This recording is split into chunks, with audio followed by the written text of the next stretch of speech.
Chef-d'œuvre de l'art gothique, plus grand bâtiment de la chrétienté jusqu'au XIXe siècle, mais surtout symbole de Strasbourg depuis le début de sa construction en 1015, la cathédrale Notre-Dame de Strasbourg a résisté aux assauts du temps. Son secret, la fondation de l'œuvre Notre-Dame et ses dizaines de petites mains expérimentées. Parmi elles, Aymeric Zabolone, chargé des études à la fondation, effectue sa tournée d'inspection hebdomadaire.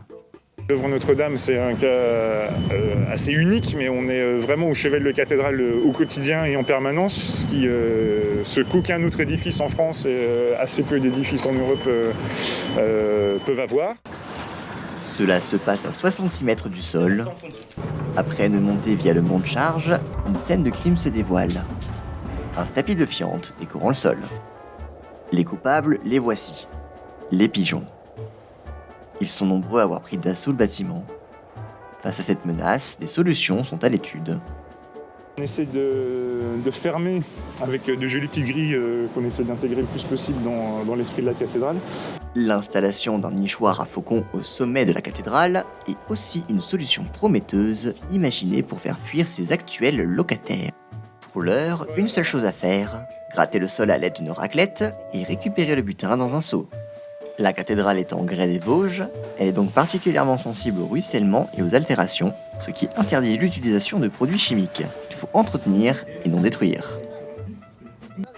Et on essaye d'être dans le préventif le plus possible. Hélas, on est souvent dans le curatif, c'est-à-dire qu'on constate les altérations et on essaye de les limiter. C'est comme ça que les cathédrales restent debout, je pense.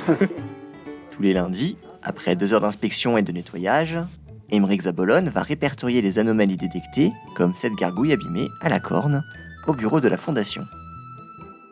À partir de ces observations, que sont faites des suggestions de réparation ou de reproduction de bouts de la cathédrale.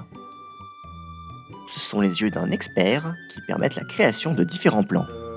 Que la cathédrale, en quelque sorte, c'est un puzzle en 3 dimensions géant, constitué de milliers de pièces. Il faut pouvoir savoir en 2 minutes ou en 1 minute où elle va. L'état des pierres évalué et présenté à l'aide de schémas, ce n'est qu'une fois les plans validés que sculpteurs et tailleurs de pierre travaillent pour reproduire ou restaurer des portions de la cathédrale.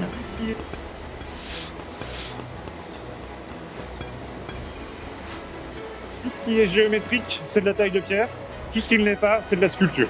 Comment est-ce qu'on reproduit quelque chose sans géométrie ? Eh bien, avec un modèle en 3 dimensions. En l'occurrence, c'est cet ancien élément. Pour cette machine-là, on a besoin de positionner 4 points qui servent de support. Et on va équiper le futur élément des 4 mêmes points. Grâce à ce petit système, donc on imagine que rien n'a bougé, on va pouvoir tailler la pierre et grignoter jusqu'à ce qu'on arrive précisément au point qu'on veut reproduire. C'est grâce à ce procédé que de nombreuses statues, gargouilles, pierres et autres sont restaurées ou remplacées par des copies à l'identique.